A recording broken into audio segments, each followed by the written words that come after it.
নমস্কার, ব্রেকিং বাংলায় আপনাদের স্বাগত। আমি জয়ন্ত মজুমদার। আজকে যে এপিসোডটা নিয়ে আপনাদের বলবো যে এসআইআর এ যে বিবেচনাধীন ভোটাররা, সেই ভোটারদের যারা বিচার করছেন যে তারা ভোটার তালিকায় থাকবেন কি থাকবেন না, সেই বিচারকদের ভূমিকা নিয়ে প্রশ্ন উঠে গেছে কোন একটি ঘটনার প্রেক্ষিতে। আমি আসছি সেটাতে এবং আপনাদের বিস্তারিত বলবো। তো আপনাদের কাছে আমি জানাচ্ছি যে আপনারা আমার চ্যানেল দেখছেন, আপনারা ভালো ভালো কমেন্ট করছেন, লাইক করছেন।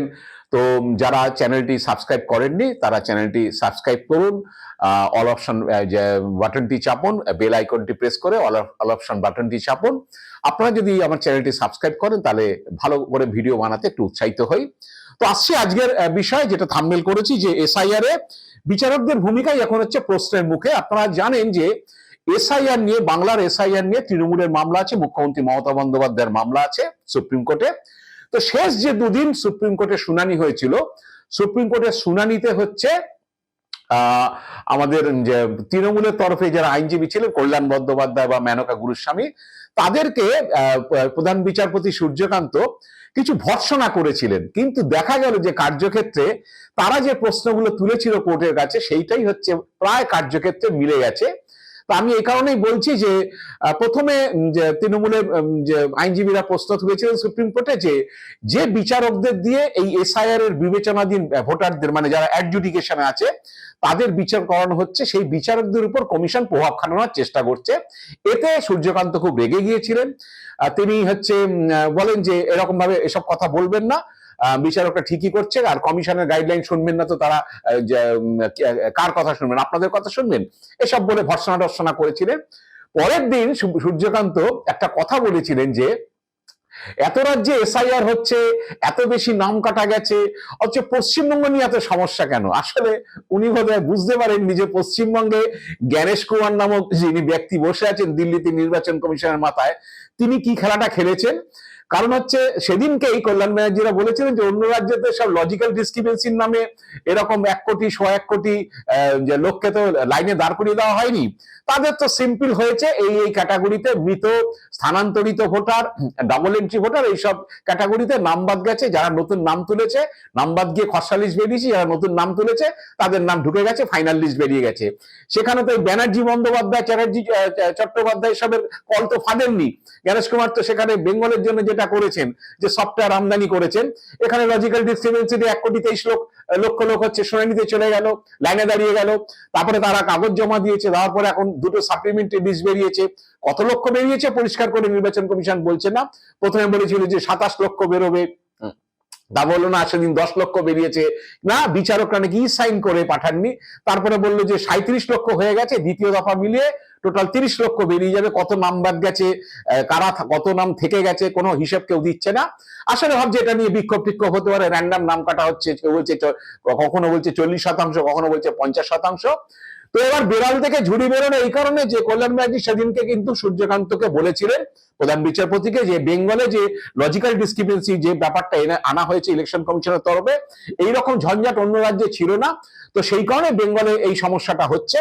তো জানি না সূর্যকান্ত সেদিনকে বুঝেছেন কি বোঝেননি, কিন্তু সূর্যকান্ত বিচার ব্যবস্থা বা জুডিশিয়াল অফিসার যারা বিচার করছেন এটা, তাদের পক্ষ নিয়েছিলেন। তিনি বলেছেন যে জুডিশিয়াল অফিসারদের কোনো কাজ নিয়ে আপনারা কোনো প্রশ্ন তুলবেন না। কিন্তু আজকে জুডিশিয়াল অফিসারদের একাংশের বিরুদ্ধে প্রশ্ন উঠে যাচ্ছে, যে তাদের ভূমিকা প্রশ্নের মুখে উঠছে। কারণ একজন প্রাক্তন সাংসদ ডক্টর তরুণ কুমার মন্ডল, তিনি 2009 সালে তৃণমূলের যে জোট ছিল বামফ্রন্টের বিরুদ্ধে কংগ্রেসের সঙ্গে এবং সঙ্গে এসইউসির সঙ্গে, জয়নগর থেকে তরুণকান্তি মন্ডল তৃণমূলের সমর্থনে জোট প্রার্থী হিসাবে, এসইউসির প্রার্থী হিসাবে তিনি সাংসদ হয়েছিলেন। তার নামটি বাদ পড়েছে। শুক্রবার দিন যখন রাতে লিস্ট বেরো, দ্বিতীয় দফার লিস্ট, আমি আপনাদের বলে দিই, তরুণ মন্ডলকে তার নাম খসড়া তালিকার পরে তাকে শুনানিতে ডাকা হয়েছিল। লজিক্যাল ডিসক্রিপেন্সি তিনি পড়েছিলেন। তো তিনি শুনানিতে গিয়ে তিনি যা বক্তব্য রেখেছেন সংবাদ মাধ্যমের কাছে, যে তিনি 12খানা ডকুমেন্টস দিয়েছিলেন এবং তারপরে তাকে ফাইনাল লিস্টে দেখা গেল তিনি অ্যাডজুডিকেশনে চলে গেছেন। এবং শুক্রবার রাতে যে তালিকা বেরিয়েছে তাতে ডক্টর তরুণ মন্ডল, প্রাক্তন সাংসদ, তিনি তার নাম তালিকা থেকে বাদ গেছে। যদিও তার স্ত্রী মহুয়া মন্ডল, তার নাম রয়ে গেছে তালিকাতে।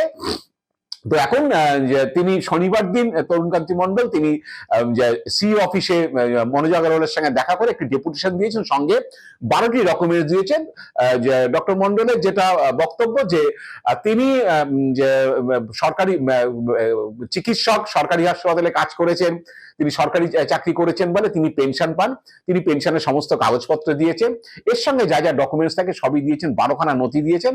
তারপর হচ্ছে তাকে অ্যাডজুডিকেশনে তাকে তার নাম বাদ দিয়ে দেওয়া হয়েছে এবং তিনি মনোজ আগরওয়ালকে ডেপুটেশন দিয়ে বলেছেন, মনোজ আগরওয়াল কিন্তু খুব একটা তার আবেদনটা নিয়ে কর্ণপাত করেননি, তিনি কিছুটা হচ্ছে নির্লিপ্ত থেকেছেন এবং পরিষ্কার বলেছেন যে আপনাকে ওই ইয়েতে যেতে হবে, কি বলে আমাদের ট্রাইব্যুনালে যেতে হবে।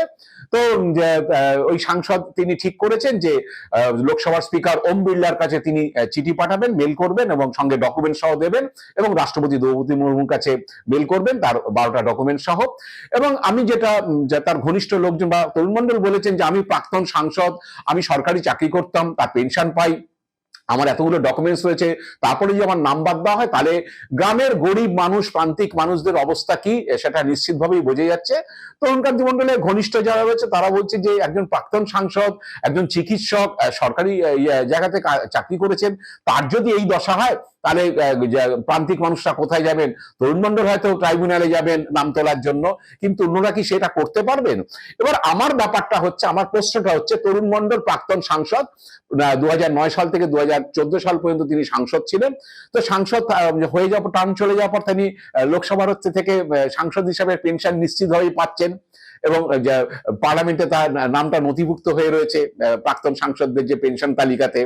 সরকারি চাকরি করেছেন, সেখানে তিনি পেনশন পান এবং ইলেকশন কমিশনের যে 11টা ক্রাইটেরিয়া ছিল, সেই 11টা ক্রাইটেরিয়া ছিল, অন্যতম ছিল হচ্ছে যে কেন্দ্রীয় সরকারি কর্মচারী, রাজ্য সরকারি কর্মচারীদের যে পেনশন, সেই পেনশনের যদি সার্টিফিকেট থাকে সেইটা, এবং যদি কোনো পাবলিক সেক্টর ইউনিটের যদি পেনশন সার্টিফিকেট থাকে তাহলে সেটা হচ্ছে 11টার মধ্যে, 13টার মধ্যে না, 13টা তো পরে মাধ্যমিকের অ্যাডমিট কার্ড বা আধার কার্ড এগুলো জুড়েছে। প্রথম যে 11টা দেওয়া হয়েছিল তাতে হচ্ছে পেনশন সার্টিফিকেট, তিনি পেনশন পান, তিনি সরকারি কর্মচারী হিসেবে পেনশন পান এবং সাংসদ হিসাবে পেনশন পান, ও তাকে হচ্ছে বাদ দিয়ে দেওয়া হলো।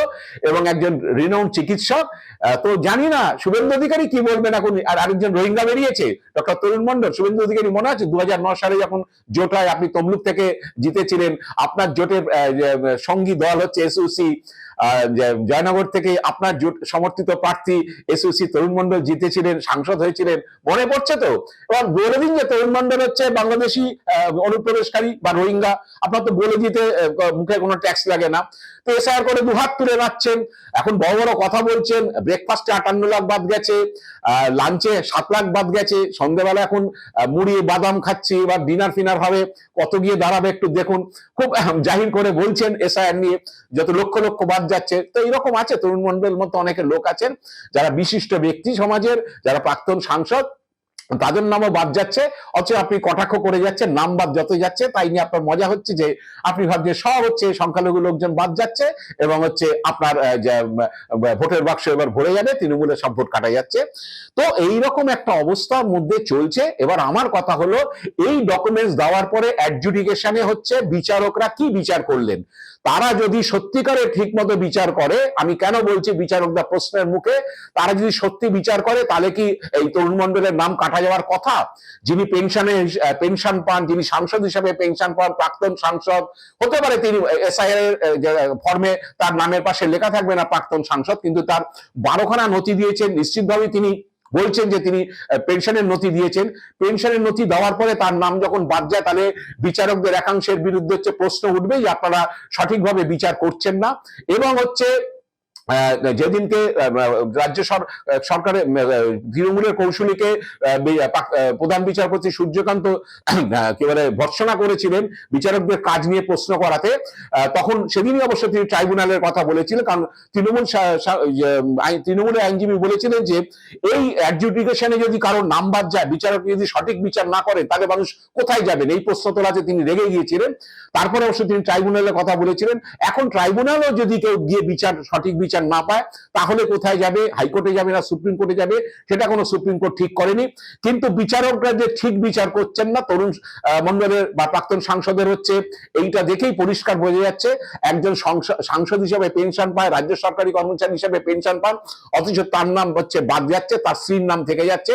তাহলে বিচারকরা কি বিচার করছেন নিশ্চিতভাবে বোঝা যাচ্ছে।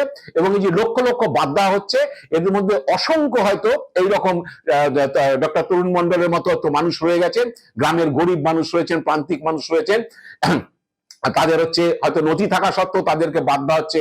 অনেকে 2002 সালের তালিকায় হচ্ছে নাম রয়েছে, তা সত্ত্বেও তাদেরকে নাম বাদ দিয়ে দেওয়া হয়েছে।